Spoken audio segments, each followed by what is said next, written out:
E aí, tudo bom com você? Seja bem-vindo a mais um vídeo aqui do canal. E hoje eu vou resolver com você 5 questões de periodontia. Então eu separei aqui questões que falam sobre propriedades da clorexidina, sobre enxertos ósseos, tá? Tem muita coisa legal que a gente vai estar conversando neste vídeo aqui. E com certeza esse conteúdo vai te ajudar bastante nos teus estudos para concurso público, tanto para a vaga de clínico geral, como para a de periodontista.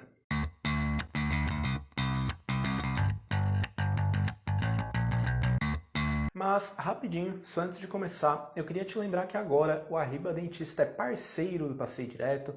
Passei Direto é a maior rede de estudos do Brasil, tem mais de 18 milhões de estudantes e tem muito estudante de odontologia lá no Passei Direto também. E agora eu estou produzindo conteúdos exclusivos para a rede, então lá você encontra mapas mentais como estes, que estão aparecendo agora na sua tela, você encontra questões de concurso que eu só resolvi por lá, listas de exercícios, então está um conteúdo muito legal que também vai facilitar demais os seus estudos.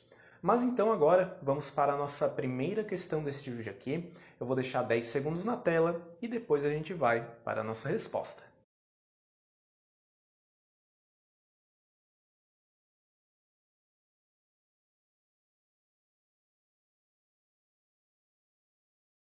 Então, a resposta para a nossa questão vai ser a letra C. O antisséptico, no qual a nossa questão se refere, é a clorexidina, que faz parte do grupo da bisbiguanida. Clorexidina que é usado como um complemento para o controle de placa no tratamento periodontal. Então, muitas vezes o dentista vai lá, ele está tratando o paciente com periodontite, ele faz a raspagem, às vezes entra com antibiótico, mas nada disso funciona se o paciente não tiver um controle eficiente de placa e a clorexidina auxilia neste controle de placa. E além disso, um ponto muito importante que é cobrado direto sobre este fármaco nas provas de concurso é que a clorexidina ela vai ter uma ação bactericida, ou seja, fatal para as bactérias, e também bacteriostática.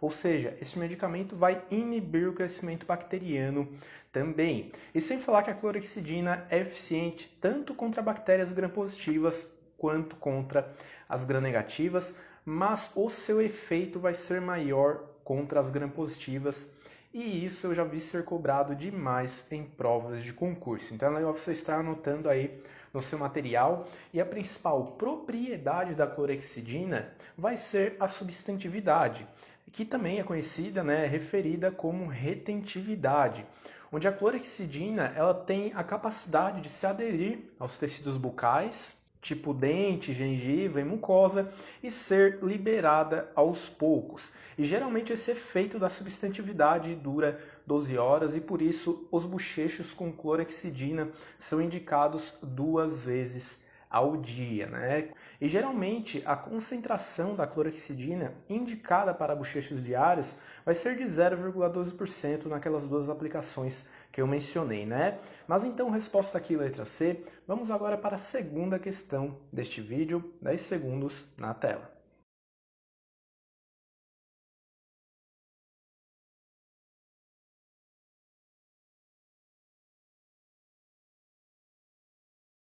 A nossa segunda questão ela fala sobre enxertos ósseos.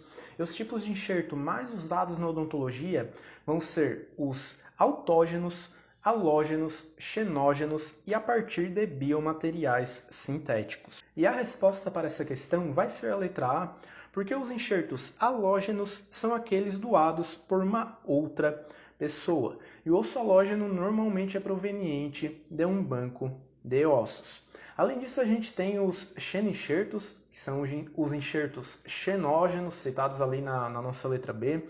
Esses enxertos são aqueles que são provenientes de uma outra espécie e os mais conhecidos e populares vão ser os enxertos de origem bovina, que tem mais de 30 anos de estudos, de análises, E por último, a gente tem ali na nossa questão os enxertos autógenos, que vão ser provenientes do próprio paciente.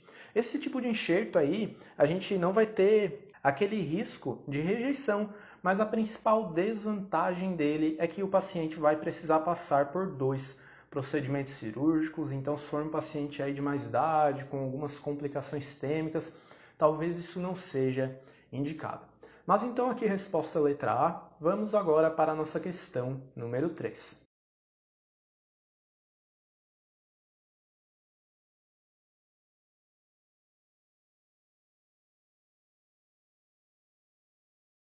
Então, essa terceira questão aqui não é uma questão difícil, mas eu resolvi trazer ela para cá para a gente conversar um pouquinho sobre o diagnóstico periodontal e endodôntico, e o que eu vou te falar aqui é algo que tu pode até levar para o seu dia a dia, para a prática clínica, né? Então, em alguns casos, o dentista pode receber um paciente com dor, daí, claro, né, ele vai lá fazer uma radiografia do dente para ver o que está acontecendo, e às vezes a gente observa uma área radiolúcida em torno do dente. E isso pode deixar o dentista em dúvida se aquela é uma patologia periodontal ou endodôntica, porque essas duas condições se apresentam de forma bastante semelhante em radiografia. E daí, um dos primeiros indícios que o dentista pode estar analisando vai envolver as características da dor. E isso pode ser visto a partir do teste de vitalidade pulpar. Então, se o resultado para o teste de vitalidade for negativo, a gente vai ter uma lesão endodôntica. E se for positivo, a gente vai ter uma lesão periodontal. E além disso, existem outras coisas que o dentista pode estar analisando aí para reforçar o diagnóstico dele, como por exemplo, a presença de grandes restaurações em um dente, às vezes aquelas restaurações têm um degrau, às vezes elas estão com uma cor meio estranha, né? Isso aí vai reforçar a possibilidade de uma patologia endodôntica. Mas daí na lesão periodontal, algo que a gente vai conseguir observar vai ser a presença de fatores locais, né? Como a presença de placa bacteriana e tártaro.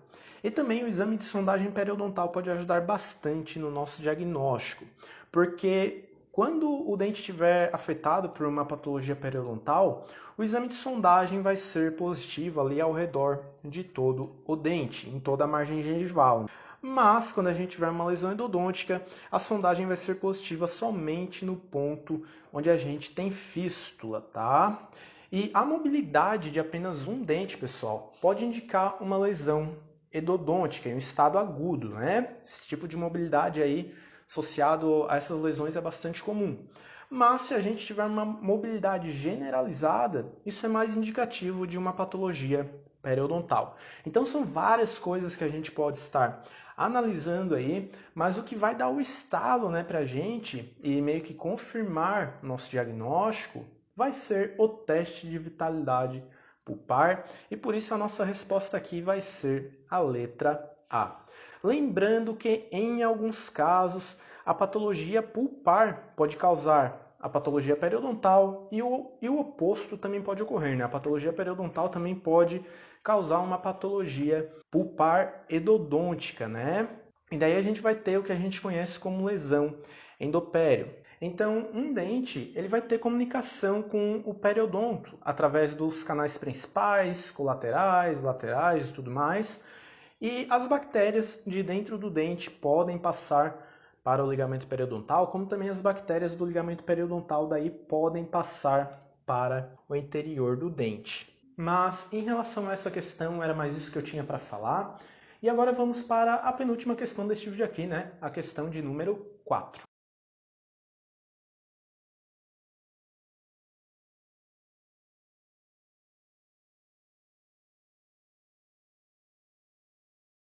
Essa questão aqui é uma questão bastante simples também, mas ela vai deixar a gente conversar sobre bastante coisa. Eu vou começar minha explicação aqui falando sobre as cirurgias de gengivectomia e gengivoplastia, que são cirurgias ressectivas, onde a gente vai tirar uma porção do tecido gengival. Em grande parte dos casos, né, esses procedimentos são feitos aí para remoção de uma porção da gengiva que recobre os dentes anteriores, então envolve toda aquela questão estética e tudo mais. E já os retalhos citados nas letras D e E, que esses retalhos estão aparecendo agora na sua tela, eles são usados principalmente para a realização de raspagens a campo aberto. Então, a única cirurgia regenerativa que a gente tem citado aqui na nossa questão para recobrir a raiz do dente vai ser o retalho posicionado coronalmente, né? Então, pessoal, uma retração gengival pode ocorrer por causa de vários fatores. E esses fatores são divididos em dois grupos: os fatores predisponentes e os fatores desencadeantes. Os fatores predisponentes vão envolver características do próprio paciente, como, por exemplo, uma má posição dentária, o biotipo gengival, um vestíbulo raso. Mas já os fatores desencadeantes vão envolver coisas que ocorrem com o paciente, vamos dizer assim, né? Isso não está relacionado propriamente com uma característica anatômica dele.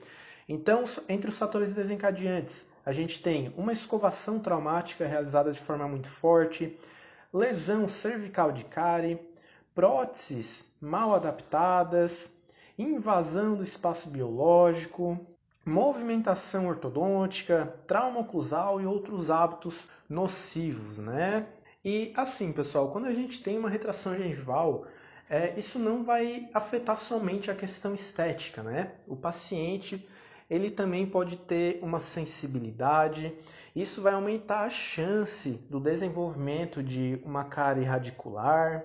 Então tudo isso pode acontecer com o paciente e daí ele começa a sentir aquela dor quando vai tomar algo gelado, tipo uma cerveja, tomar um sorvete. Isso aí é bem desagradável, né? E se a exposição radicular for muito grande, não é tão eficiente a gente recobrir essa raiz com uma resina, né, através de uma restauração classe 5. E é aí que entram as cirurgias periodontais de recobrimento radicular. Então, os principais tipos de técnicas para o recobrimento radicular que a gente tem vão envolver o enxerto gengival livre, o enxerto de matriz dérmica acelular, o enxerto de tecido conjuntivo, o retalho posicionado coronalmente, a nossa resposta, e o retalho posicionado lateralmente. E essas cirurgias são realmente bastante eficazes para a resolução da questão estética, é muito melhor do que a realização de uma restauração que deixa o dente gigante, né? Para a resolução da sensibilidade e tudo mais. Mas então aqui, resposta correta para a nossa questão letra A. Vamos agora para a última questão deste vídeo aqui.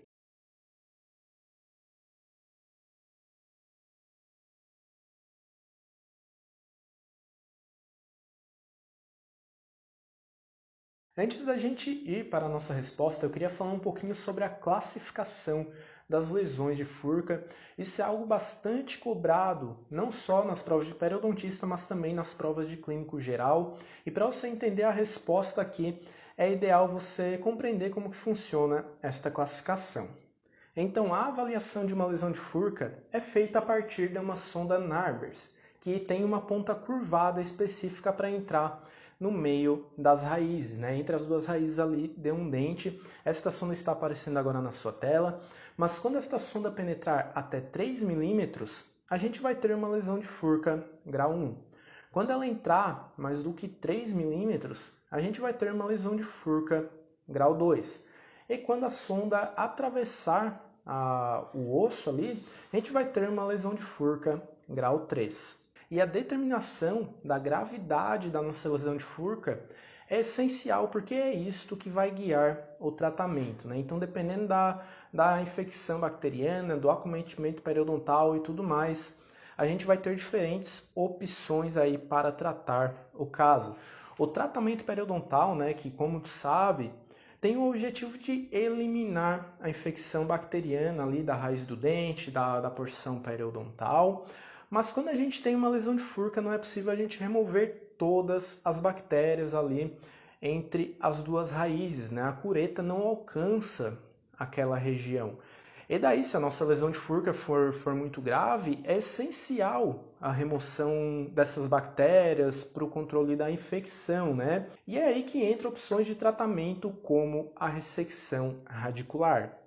Então, a ressecção radicular vai ser um tratamento mais invasivo, vamos dizer assim, que vai ser indicado para o tratamento de lesões de furca grau 2, lesões bastante avançadas, e as lesões de furca grau 3.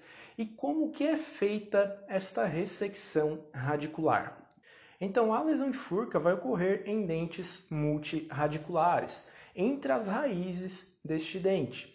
E a ressecção radicular, a gente vai remover uma das raízes, e vai tratar o canal da raiz que ficou. A gente vai transformar o nosso dente multiradicular em um dente uniradicular, como está aparecendo agora na sua tela aí, né? Tu pode ver que esse dente tem um tratamento de canal e olha a eficiência deste tratamento, né? Então, assim, é um tratamento muito bom, tá? Apesar dele ser mais invasivo, envolver o corte da raiz, a extração da raiz, não é um tratamento simples de ser executado, mas que traz ótimos resultados. Então, este dente aí, que está aparecendo na sua tela, vai ter um prognóstico bastante bom.